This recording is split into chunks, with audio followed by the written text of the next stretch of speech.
Welcome to Tabga Education children. Good evening children. Today's our topic citizens and the governments. Already మనం ఈ లెసన్లో first part second part discuss చేసాం కదా children. ఈరోజు మనం third పార్ట్ని డిస్కస్ చేద్దాం. థర్డ్ పార్ట్లో వచ్చేసి మనం చూసినట్లయితే పార్ట్ 2 డిస్కస్ చేస్తున్నాం. దాంట్లో మనకి ఏం చెప్తున్నాడు, legal service authority. Children legal, first of all meaning of legal. Legal అంటే ఏంటి, మనం చూసినట్లయితే అండర్ ద లా అనమాట. మనం చెప్పుకుంటూ ఉంటాం కదా, ఎవరన్నా ఏదైనా పని చేసేటప్పుడు ఏ వర్క్ చేసినా కానీ లీగల్గా చేయాలి అనేసి. ఇల్లీగల్గా అంటే అండర్ ద లా కాకుండా చేసేవి, అంటే గవర్నమెంట్కి తెలియకుండా చేసేవి. లీగల్ అంటే గవర్నమెంట్కి తెలిసి చేసేవి. అలాగే మనకి సర్వీస్ అంటున్నాడు, అంటే గవర్నమెంట్ ఫ్రీ సర్వీస్ ఇచ్చేవి. లీగల్గా అంటే ఫ్రీ సర్వీస్ అనమాట. ఫర్ ఎగ్జాంపుల్, మీరు ఒక ఇండస్ట్రీ పెట్టుకోవాలి అని అనుకుంటున్నారు అనుకోండి, లేకపోతే మీకు ఏదన్నా కావాలి అని అనుకుంటున్నారండి, ఫ్రీ సర్వీస్గానే గవర్నమెంట్కి అండర్ ద లాకి లోబడి చేయాలి. కొన్ని ఇస్తుంది కదా ఇలాంటి, అలాగా చెయ్యటాన్ని మనం లీగల్ సర్వీస్ అంటాం. చిల్డ్రన్, అసలుకి లీగల్ సర్వీస్ అంటే అండర్ ద లా, అలాగే ఫ్రీగా చేయబడే సర్వీస్ అనమాట. అది అథారిటీ అని అంటున్నాడు. అథారిటీ అంటే పవర్, అంటే ఫ్రీగా చేసే సర్వీస్కి పవర్ అన్నది ఎవరిచ్చారు అన్నది మనం చూద్దాం ఇక్కడ. ఓకే చిల్డ్రన్, అలాగే మనం ఇక్కడ చూసినట్లయితే ఈ లీగల్ అన్నవి మొత్తం జ్యుడిషియల్కి సంబంధించినవి. అయితే మనకి ఏం చెప్తున్నాడు అని మనం చూసినట్లయితే, అసలుకి లీగల్ సర్వీస్లో ఎలాంటి ప్రొవైడ్ చేస్తాడన్నది ఇక్కడ మనకి 3 పాయింట్స్గా చెప్తున్నాడు. అది మనం చూసినట్లయితే, in our country for free legal service to the poor people who can not afford, అంటే ఎవరైతే స్తోమత లేదో, to pay court fees and other related expenses అని చెప్తున్నాడు. అంటే ఎవరికైతే కోర్టు ఫీ పే చేసే స్తోమత లేదు, తర్వాత అదర్వి ఇంకేమైనా కానీ పే చేసే స్తోమత లేదో, అలాంటి వాళ్ళకి ఇలాంటి ఫ్రీ సర్వీస్ అన్నది కల్పింపబడిద్ది అనేసి చెప్తున్నాడు అనమాట. ఓకే, అంటే పూర్ పీపుల్ అని కూడా చెప్పాడు. అంటే చిల్డ్రన్, పేదవాళ్లకు ఉచిత న్యాయ సేవలను ఇది కల్పిస్తుంది అని చెప్తున్నాడు. అసలుకి ఎందుకు కల్పిస్తుందో మనకి కింద డిస్కషన్ చెప్తాడు అనమాట. ఓకే, నెక్స్ట్ మనం చూసినట్లయితే, అలాగే మనకి నెక్స్ట్ క్వశ్చన్లో ఏమి ఇచ్చాడు చిల్డ్రన్, ఇక్కడ మనం చూసినట్లయితే through the free legal service. అసలుకి ఈ ఫ్రీ లీగల్ సర్వీస్ ఎలాంటి కేసులను అసలు కండక్ట్ చేస్తుంది. ఇక్కడ మనం చూసినట్టు, what is the nature of cases and conflicts that can be addressed through free legal service. అంటే ఎలాంటి కేసుల్ని మమ్మల్ని లీగల్ సర్వీస్కి అప్పగిస్తుంది, ఎందుకు, అది ఫ్రీ సర్వీస్ కాబట్టి ఎలాంటి కేసులు అప్పగిస్తుంది అన్నది కూడా మనకి కింద డిస్కషన్లో కనిపిస్తుంది అని చెప్తున్నాడు. ఇంకా చూసినట్లయితే, is there any mechanism for alternate dispute resolution outside the court. ఇక్కడ మనకి చూసినట్లయితే చిల్డ్రన్, ఏవైనా కానీ అసలుకి జ్యుడిషియల్ అంటేనే మనకి ఎలాగుండాలి, అవి కోర్టులోనే ఆ కేసెస్ అన్నవి సాల్వ్ అవ్వాలి. కానీ అలా కాకుండా కోర్టు బయట కూడా సాల్వ్ చేసుకోగలిగినది ఏదైనా ఉందా అనేసి మనల్ని అడుగుతున్నాడు అనమాట. ఉందో లేదో మనకి కింద ఇచ్చిన పారాగ్రాఫ్లో ఉంది కాబట్టి మనం కింద డిస్కస్ చేద్దాం. ఓకే, ఇక్కడ మనం చూసినట్లయితే ఏమంటున్నాడు, there is a system in our country to provide free legal service to the people అని చెప్తున్నాడు. అంటే ఏంటి అంటే ఏం చెప్తున్నాడు చూడండి, ఉంది అని చెప్తున్నాడు అనమాట. ఏంటంటే మనకి మన కంట్రీలో వచ్చేసేసి ఇలా ఫ్రీ లీగల్ సర్వీస్ అన్నది ఇవ్వాలి అన్నది ఉన్నది అని చెప్తున్నాడు. అయితే ఎప్పటి నుంచి ఉంది, ఎవరిచ్చారని మనం చూసినట్లయితే, legal service authority amendment act 2002.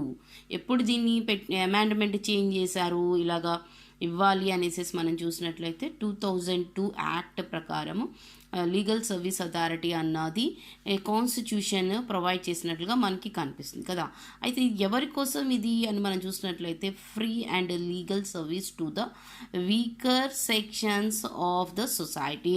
అంటే ఎవరైతే వీకర్ సెక్షన్స్, పూర్ కండిషన్లో ఉన్నారో వాళ్ళకి మాత్రమే సొసైటీలో కల్పించింది. గొప్ప వాళ్ళకు కాదు అని చెప్తున్నాడు అనమాట, రిచ్ పర్సన్స్కి కాదు.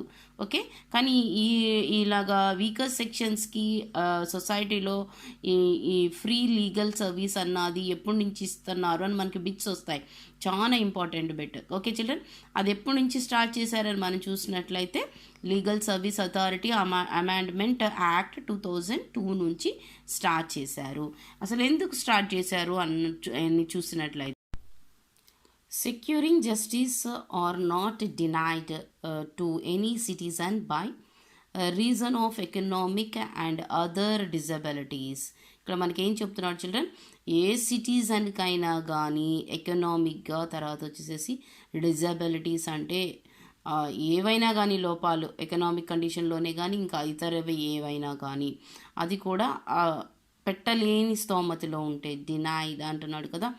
అంటే ఏంటి, ఆ పెట్టలేని స్తోమత ఉన్నప్పుడు ఏమవుతుందంటున్నాడు, వాళ్ళందరికీ కూడా ఈక్వల్ జస్టిస్ కావాలి కదా. అలాంటి ఈక్వల్ జస్టిస్ కోసం అనేసి ఏర్పడిన ఆర్గనైజేషన్ ఇది మనం చూసినట్లయితే Lok Adalat.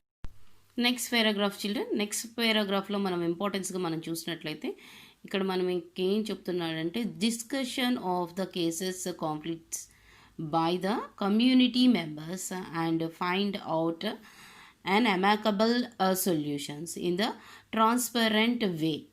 Now the Lok Adalats are constituted in the every state under the Legal Service Authority Act 1987 and amended in 1994 and 2002 Act లో మనకేం చెప్తున్నాడు, సెటిల్ డిస్ప్యూట్స్ అని చెప్తున్నాడు. అంటే ఇక్కడ మనకు అర్థమైంది ఏంటి అని మనం చూసినట్లయితే, ఇక్కడ మనకు ఫస్ట్లో ఇచ్చాడు కదా children, in our country it is common that conflict in the village. ఈ విలేజ్లో ఏం జరుగుతుంది, దీన్నే మనం కాన్ఫ్లిక్ట్ ఇన్ ద విలేజ్ డిస్కషన్లో ఎవరు వాటికి ఏవైనా కానీ న్యాయపరమైన వివాదాలు వస్తే ఎవరు దాన్ని తీర్చేవాళ్ళు, పంచాయతీలు కదా, దాన్ని మనం పంచాయతీ అని చెప్పుకుంటాం అనమాట. ఇక్కడ అదే మనకేం చెప్తున్నాడు, communities are addressed by the village. ఆ విలేజ్లో ఉన్న వాళ్ళు దానిని వాళ్ళు ఏం చేస్తారు, డిస్కషన్ చేసి ఆ ఇష్యూకి కరెక్ట్ సొల్యూషన్ అన్నది చెప్పినట్లుగా మనకు అనిపిస్తుంది. ఇలాంటిది మన ఇండియాలో ఎప్పటి నుంచో ఉంది కాబట్టి ఇలాంటి దాన్నే తీసుకొని వీళ్ళు ఏం చేశారని చెప్తున్నారు, ఇలాంటి డిస్కషన్స్ని ఎవరైతే మనీని పెట్టలేరో వాళ్ళ కోసం అనేసి ఎవ్రీ స్టేట్లోని ఏర్పరిచారంటున్నారు. ఏం ఏర్పరిచారు, లోక్ అదాలత్ అన్నవి ఏర్పరిచారనమాట. ఎందుకంటే ఈ free service legal service authority అంటేనే దాని యొక్క మరొక name, other name it is calling ఏది అని మనం చూసినట్టు లోక్ అదాలత్ అనేసి పిలుస్తున్నాం అనమాట. అయితే ఈ లోక్ అదాలత్ని కాన్స్టిట్యూషన్లో ఎన్నిసార్లు చేంజెస్ చేశారని చెప్తున్నాడు, దాన్ని వచ్చేసి మనం చూసినట్లయితే యాక్ట్ 1987లోని చేంజ్ చేశారు. అక్కడి నుంచి ఇంకొన్ని మార్పులు చేసుకుంటా 1994లో కూడా చేంజ్ చేశారు. అలాగే 2002కి వచ్చేయాలకి ఏవేవి పెడితే బాగుంటుంది అనుకున్నారో వాటిని అన్నిటినీ పెట్టి ఏం చేశారంటున్నారు, దీనికి అమెండ్మెంట్స్ని చేంజ్ చేశారంటున్నాడు. ఫైనల్గా అమెండ్మెంట్గా మనకి చేంజ్ చేసిన అమెండ్మెంట్ ఏది అంటే 2002లో ఇచ్చిన అమెండ్మెంట్ అనేసి చెప్తున్నాడు అనమాట. ఓకే, అయితే మనం అనుకోవచ్చు అసలుకి యూజింగ్ ద లోక్ అదాలత్ వల్ల ఇది మనకి ఎలాగ వర్క్ అవుతుంది, మనకి ఎలాగ యూజ్ అవుతుంది అని మనం చూసినట్లయితే ఇక్కడ ఏం చెప్తున్నారు చూడండి, opportunities to settle long pending court case through the Lok Adalat in short term and without any ఎక్స్పెన్సివ్స్.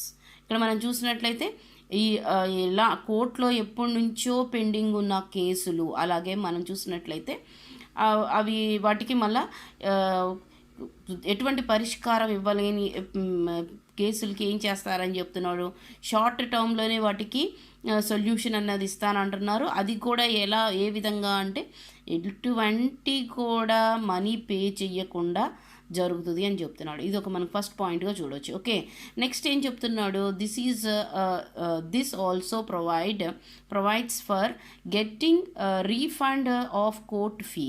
ఒకవేళ మీరు కోర్టు ఫీ ముందే కట్టేసి ఉంటే దానికి ఏమంటున్నాడు, రీఫండ్ కూడా అంటే మళ్ళీ ఇచ్చేస్తారని చెప్తున్నాడు. If already paid by the people అనేసి అదే మనకి చెప్తున్నాడు అనమాట. ఓకే, అలాగే మనం చూసినట్లయితే therefore Lok Adalat is an old form of dispute. ఇది మనం చూసినట్లయితే ఈ లోక్ అదాలత్ ఏంటి, ఎక్కడి నుంచి వచ్చింది అనేసి మనం అనుకోక్కర్లేదు. మన విలేజెస్లో ఫాలో అయ్యే పంచాయతీ రాజ్ సిస్టాన్ని, పంచాయతీల్లో ఏ విధంగా దాన్ని పరిష్కరించేవాళ్ళు. అంటే మన ఓల్డెన్ డేస్లో మనకి కోర్టులు లేనప్పుడు ఇలాగే కదా చిల్డ్రన్ జరిగింది. మనకి కోర్టు సిస్టమ్ ఇవన్నీ కూడా ఎప్పటి నుంచి వచ్చినాయి, ఎప్పుడైతే బ్రిటిషర్స్ వచ్చారో అప్పటి నుంచి మనకి ఇలాంటివన్నీ తెలుసు. కానీ అంతకుముందు కింగ్స్ ప్యాలెస్లోకి వెళ్ళి అడిగేటోళ్ళు, లేదంటే విలేజెస్లో గ్రామ పంచాయతీల్లో జరిగాయి కదా.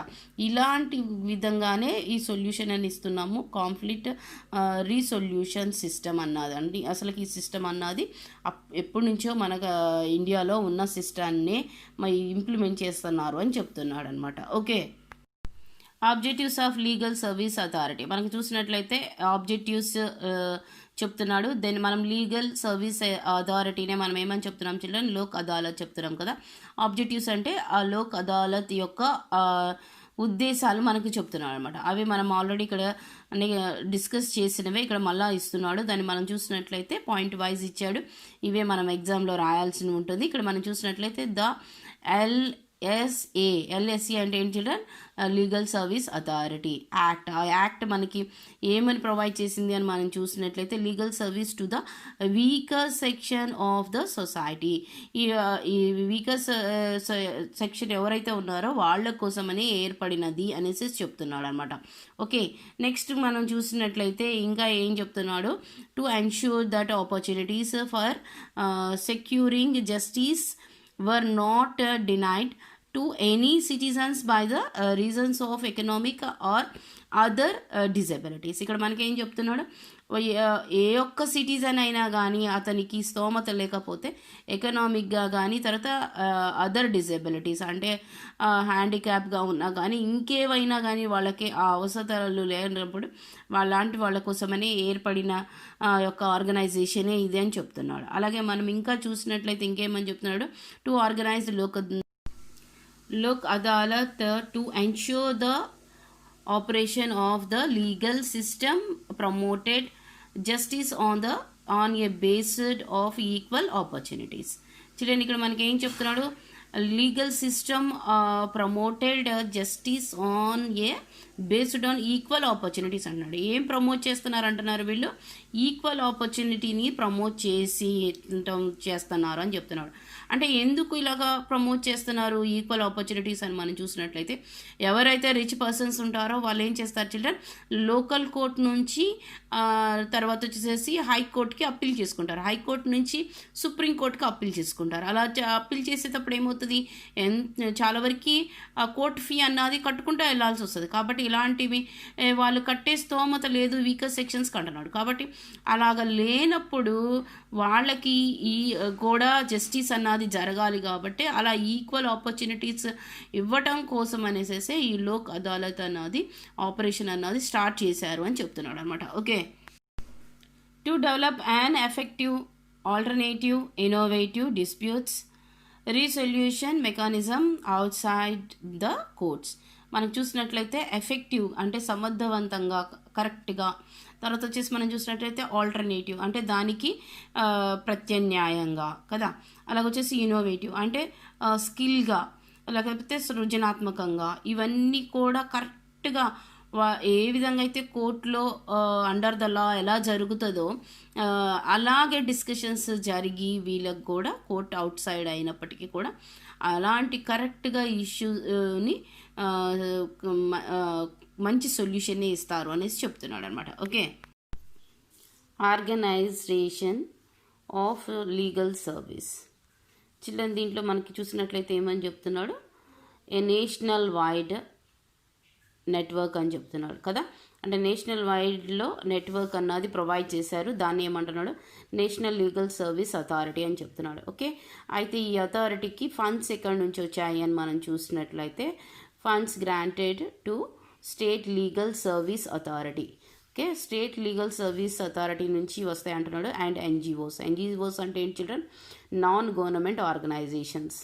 ఓకే, ఫర్ ఎగ్జాంపుల్ రిలయన్సే అనుకోండి, వీటికి కొంత మనీ ఇవ్వచ్చు. అలాగే బిగ్ కంపెనీస్ ఏవయ్యే ఉంటాయో, అలాగే బజాజ్ ఇలాంటివి ఉంటాయి కదా ప్రైవేట్ కంపెనీస్, అలాంటి నాన్ గవర్నమెంట్ ఆర్గనైజేషన్స్ వల్ల కూడా వీటికి ఫండ్స్ వస్తాయని చెప్తున్నాడు. ఓకే, ఈ ఫండ్స్ వల్ల ఏం జరుగుతుంది అంటున్నాడు, లీగల్ ఎయిడ్ స్కీమ్స్ అన్నవి స్టార్ట్ చేస్తారంటున్నాడు, ప్రోగ్రామ్స్ అన్నది ఇస్తారంటున్నాడు. అంటే ఫర్ ఎగ్జాంపుల్ ఏంటి అని అంటే మనం చూస్తాం కదా చిల్డ్రన్, ఆల్రెడీ లోక్ అదాలత్లో ఏం జరుగుతుంది అని మనం చూసినట్లయితే వీళ్ళ కేసెస్ని డీల్ చేస్తారు కదా. అలా డీల్ చేసేది ఎలాగ చేస్తారంట, ఫ్రెండ్లీగా డీల్ చేస్తారు.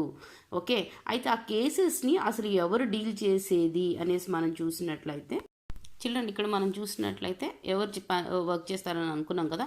ఫస్ట్గా ఇది వచ్చేసేసి నేషనల్ వైడ్ నెట్వర్క్ అన్నాడు. కాబట్టి states, in every state A state legal service authority అన్నాడు. అలాగే నెక్స్ట్ వచ్చి చూసినట్లయితే డిస్ట్రిక్ట్ లీగల్ సర్వీస్ అథారిటీ అని చెప్తున్నాడు. ఆ నెక్స్ట్ వచ్చేసేసి తాలూకా లీగల్ సర్వీస్ కమ్యూనిటీస్ అని చెప్తున్నాడు. అంటే మనకు అర్థమైంది ఏంటి, సెంట్రల్ లెవెల్లోని వర్క్ చేస్తుంది, తర్వాత వచ్చేసేసి స్టేట్ లెవెల్లో కూడా వర్క్ చేస్తుంది కదా. అయితే స్టేట్ లెవెల్లో వచ్చేసేసి వర్క్ చేసేటప్పుడు దానికి అసలు హెడ్ ఎవరున్నారు, అసలు ఎవరు దీనికి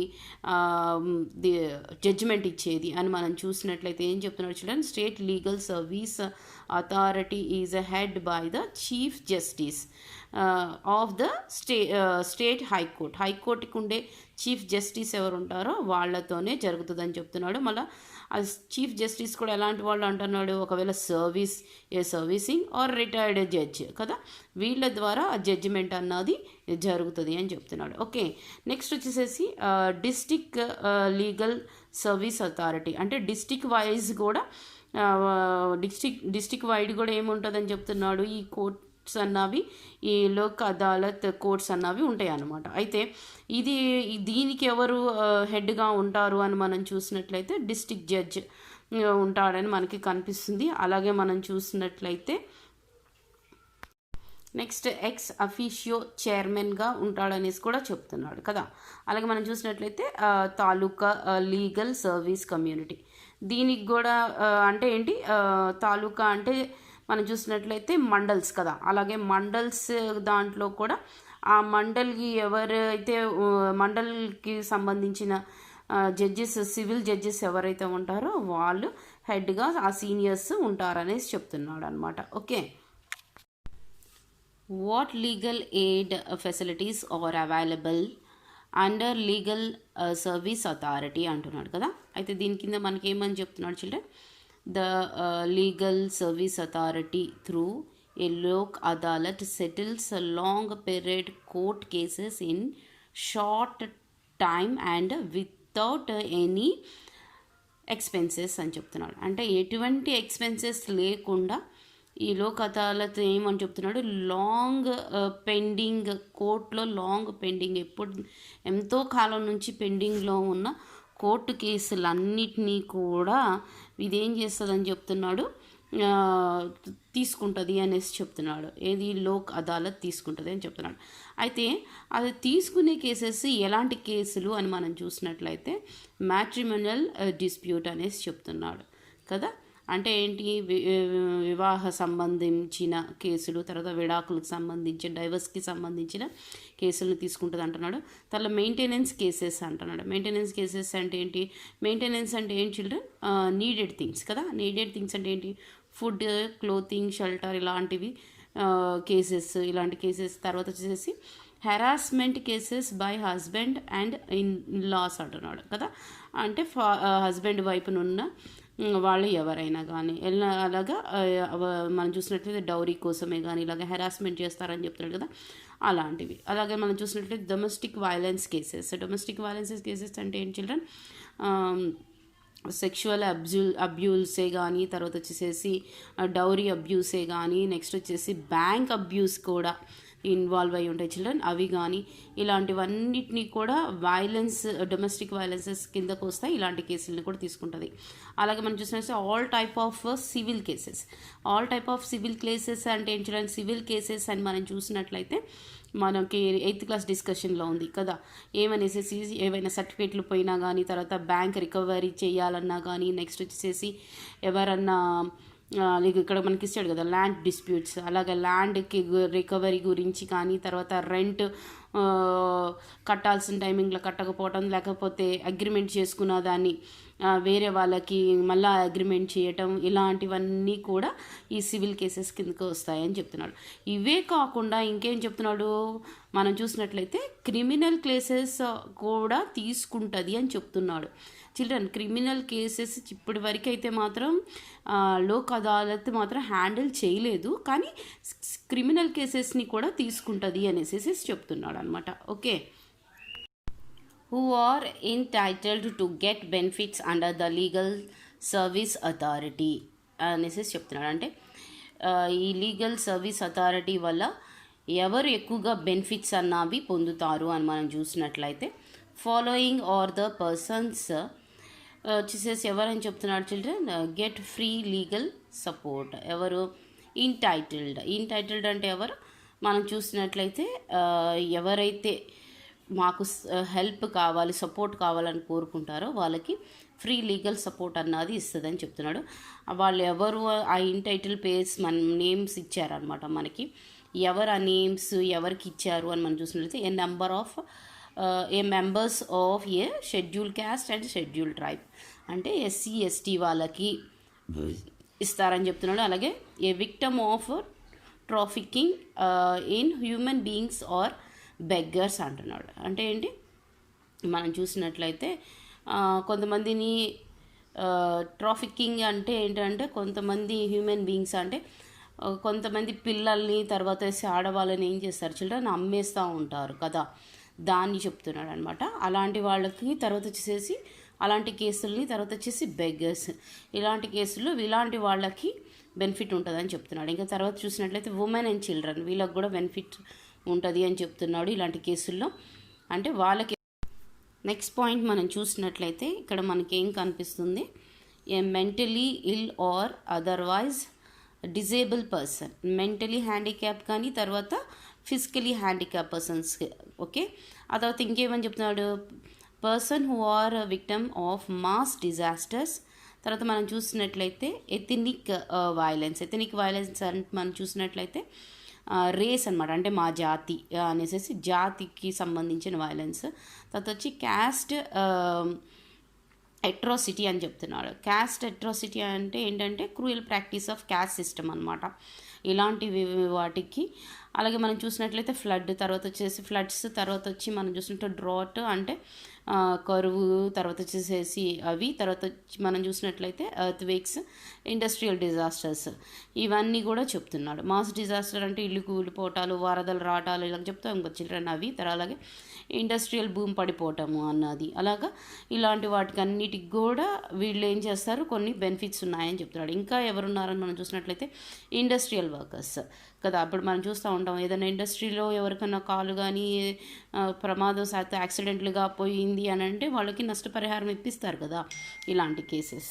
ఓకే, ఇవేగాక ఏమని చెప్తున్నాడు children, of section 2 of the act 1959 ప్రకారం ఎలాంటి యాక్ట్ అని చెప్తున్నాడు, ఇమ్మోరల్ ట్రాఫిక్ అంటున్నాడు. ఇమ్మోరల్ ట్రాఫిక్ అంటే ఏంటి అని అంటే మనం చూసినట్లయితే వ్యభిచార గృహాలు అంటాం కదా, అంటే మనకి ప్రాస్టిట్యూషన్ అనమాట, అలాంటివి. అలాగే వచ్చేసేసి ఇక్కడ సెక్షన్ 2 యాక్ట్ 1986 అనేసి మనకి ఇస్తాడు చూడండి బిట్స్లో కూడా. అంటే ఏంటి 1986 యాక్ట్ ప్రకారం సెక్షన్ 2 యాక్ట్ 1986 ప్రకారం దేనికి వాళ్ళు ప్రయారిటీ ఇచ్చారు అని అంటే జువైల్ హోమ్ అని చెప్తున్నాడు. జువైల్ అండ్ హోమ్ అనేసి అంటే అదేంటి అని అంటే బాల నేరస్తుల చట్టం అంటారనమాట. అంటే ఏంటి 14 years. ఓకే, 14 ఇయర్స్ బిలో ఉన్న చిల్డ్రన్ ఎవరైనా కానీ పిక్ పాకెటింగ్ కానీ లేకపోతే వాళ్ళు కొట్టడం వల్ల ఎవరికన్నా చనిపోవటం కానీ అలాంటివి జరుగుతాయి కదా చిల్డ్రన్, అలాంటి పిల్లలందరినీ అంటే 14 ఇయర్స్ బిలో ఉన్న పిల్లలందరినీ కూడా వీళ్ళు ఈ జువైల్ హోమ్స్కి పంపిస్తారనమాట. ఈ జువైల్ హోమ్స్ దాని ప్రకారంగా కూడా వీళ్ళు కూడా బెనిఫిట్స్ అన్నవి పొందుతారు 14 ఇయర్స్ బిలో ఉన్న చిల్డ్రన్ అనేసి చెప్తున్నాడు. ఓకే, నెక్స్ట్ మనం చూసినట్లయితే సెక్షన్ 2 1987 యాక్ట్ ప్రకారం అనమాట. సెక్షన్ 2 యాక్ట్ 1986 అని చదవాలి. ఈ యాక్ట్ ప్రకారం ఏంటి అంటే మెంటల్ హెల్త్ ఉన్న వాళ్ళు అనమాట. ఇలా మెంటల్ హెల్త్ ఉన్న వాళ్ళకు కూడా బెనిఫిట్ అన్నది పొందుతారు అనేసి చెప్తున్నాడు. ఇంకా ఎవరని మనం చూసినట్లయితే ఇక్కడ ఏం చెప్తున్నాడు అంటే నెక్స్ట్ మనం చూసినట్లయితే person with annual income of not more than 1 lakh. 1 lakh కంటే తక్కువ ఇన్కమ్ ఉన్న వాళ్ళకి యాన్యువల్ అంటే సంవత్సరానికి అని చెప్తున్నాడు, వాళ్ళు కూడా బెనిఫిట్ పొందుతారని చెప్తున్నాడు. తర్వాత whom to appeal and how, ఒకవేళ ఎవరైనా కానీ అసలుకి ఎక్కడికి అప్లై చేయాలి లోక్ అదాలత్ కోసం అనేసి అని మనం చూసినట్లయితే ఇక్కడ ఏం చెప్తున్నాడు, అట్ డిస్టిక్ లెవెల్, ఒకవేళ డిస్టిక్ లెవెల్లో నీకు ఉన్న వాళ్ళకు లోక్ అదాలత్కి అప్రోచ్ అవ్వాలి అని అంటే secretary district legal service authority district court complex అనేసి అప్లికేషన్ అక్కడ పెట్టుకోవాలని చెప్తున్నాడు. అట్ ద స్టేట్ లెవెల్, ఒకవేళ స్టేట్ లెవెల్లో అయితే మాత్రం member secretary state legal service authority న్యాయ సేవా Sadan city civil court building, తర్వాత వచ్చేసి పురాణా హవేలీ హైదరాబాద్ అనేసి చెప్తున్నాడు. ఇలాంటి వాటికి అప్పీల్ చేసుకోవచ్చు అని చెప్తున్నాడు అనమాట. Okay, entertainment of disputes and benefits of Lok Adalat అంటున్నాడు. అంటే మనం చూసినట్లయితే ఈ డిస్ప్యూట్స్ అన్నవి, ఈ వివాదాలు అన్నవి ఏ విధంగా వాళ్ళు పరిష్కరించి బెనిఫిట్స్ అన్నవి పొందుతారు అని మనం చూసినట్లయితే మనకు ఓవరాల్ వ్యూగా లెసన్ మొత్తం మీద చెప్తున్నాడు. ఇది మనం చూసినట్లయితే there is no court fee కదా, కోర్ట్ ఫీ లేదు. ఒకవేళ already paid the amount will be refund వాళ్ళకి ఇచ్చేస్తారంటున్నాడు. ఎప్పుడు అని చూసినట్టయితే if the dispute is settled at Lok Adalat according to the rules అని చెప్తున్నాడు. ఎప్పుడైతే లోక్ అదాలత్లో సెటిల్మెంట్ జరిగిపోతుందో అప్పుడు వాళ్ళు ఏమైతే పే చేస్తారో వాళ్ళకి వెనక్కి ఇచ్చేస్తారని చెప్తున్నాడు. తర్వాత మనం చూసినట్లయితే the basic futures of Lok Adalat are procedure flexibility and speed అంటున్నాడు. అంటే ఏంటి ఫ్లెక్సిబిలిటీ అంటే ఈజీగాను, తర్వాత చాలా త్వరగా కూడా లోక్ అదాలత్ వీటిని ఏం చేస్తుంది అంటున్నాడు, పరిష్కరిస్తుంది అని చెప్తున్నాడు. The parties to the dispute can be directly interact with the judge through there council which is not possible in regular court of law. ఇక్కడ మనకేం చెప్తున్నాడు, డైరెక్ట్గా జడ్జితో ఇంటరాక్ట్ అవ్వచ్చు పార్టీస్. ఆ తర్వాత వచ్చేసేసి ఇలాంటిది ఎందులో ఉండదంటున్నాడు, అసలుకి నాట్ పాసిబుల్ ఇన్ రెగ్యులర్ కోర్టులో ఉండదు డైరెక్ట్గా జడ్జితో ఇంటరాక్ట్ అవ్వడానికి అని చెప్తున్నాడు అనమాట. ఇలాంటి డైరెక్ట్గా ఇంటరాక్ట్ అయ్యే ఫెసిలిటీ లోక్ అదాలత్ కల్పించిందని చెప్తున్నాడు. Okay, the word by Lok Adalat, ఇది మనం చూసినట్లయితే ఈ లోక్ అదాలత్ ఇచ్చిన జడ్జిమెంట్ ఎట్లా ఉంటుంది అని మనం చూసినట్లయితే it has the status of the degree of A civil court. Civil కోర్టుకి ఇచ్చిన జడ్జిమెంట్కి ఎంత వాల్యూ ఉంటుందో లోక్ అదాలత్ ఇచ్చిన జడ్జిమెంట్కి కూడా అంతే వాల్యూ ఉంటుందని చెప్తున్నాడు. ఇంకా ఏం చెప్తున్నాడు చూడండి, ఇట్ ఈజ్ నాన్ అప్రిషబుల్ అంటున్నాడు. Non appreciable which does not cause the delay in the settlement of dispute finally. ఇది ఇక్కడ మనం చూసినట్లయితే ఎటువంటి డిలే అన్నది ఉండదని చెప్తున్నాడు. అలాగే మనం చూసినట్లయితే నాన్ అప్రిషియబుల్ అంటున్నాడు కాబట్టి దాన్ని పైకి కోర్టుకి అప్పీల్ చేసుకోవటం అన్నది కూడా జరగదనమాట. అంటే డిలే చేయరు, వేరే దానికి అప్పీల్ చేసుకోవడానికి చేయకుండానే సెటిల్మెంట్ అన్నది జరిగిపోతుంది అని చెప్తున్నాడు. ఓకే, ఇంకా తర్వాత మనం చూసినట్లయితే మరి ఇక్కడ ఎవరు judge provide free legal advice from the advocate అంటున్నాడు. అంటే ఈ లోక్ అదాలతే ఫ్రీగా లీగల్ అడ్వైస్ ఇచ్చే అడ్వకేట్ని ప్రొవైడ్ చేస్తారంటున్నాడు. Appointing advocate to argue the case in the court. అలాగే ఆర్గ్యుమెంట్ కూడా ఎవరు చేస్తారు అంటే ఈ అపాయింట్ చేసిన అడ్వకేటే చేస్తాడని చెప్తున్నాడు అనమాట. ఓకే, ఫైనల్గా కేసు మొత్తం అయిపోయిన తర్వాత free legal service and support, వీళ్ళకి సపోర్ట్ ఇచ్చే విధంగానే, ఇద్దరికి సపోర్ట్ ఇచ్చే విధంగానే విక్టమ్స్కి జరుగుతుందని చెప్తున్నాడు. తర్వాత మనం చూసినట్లయితే providing photocopy of the judgement on free of cost. మనం చూసినట్లయితే వీళ్ళు ఇంకా వాళ్ళు ఇచ్చిన జడ్జిమెంట్ని ఫోటో కాపీ కూడా వాళ్ళకి ఇస్తారు అనేసి చెప్తున్నారు అనమాట.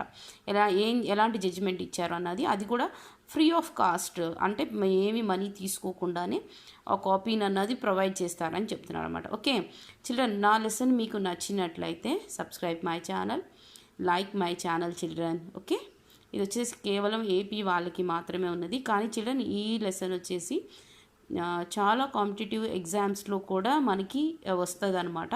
కాబట్టి ఇది అందరికీ ఇంపార్టెంట్ లెసనే. ఓకే.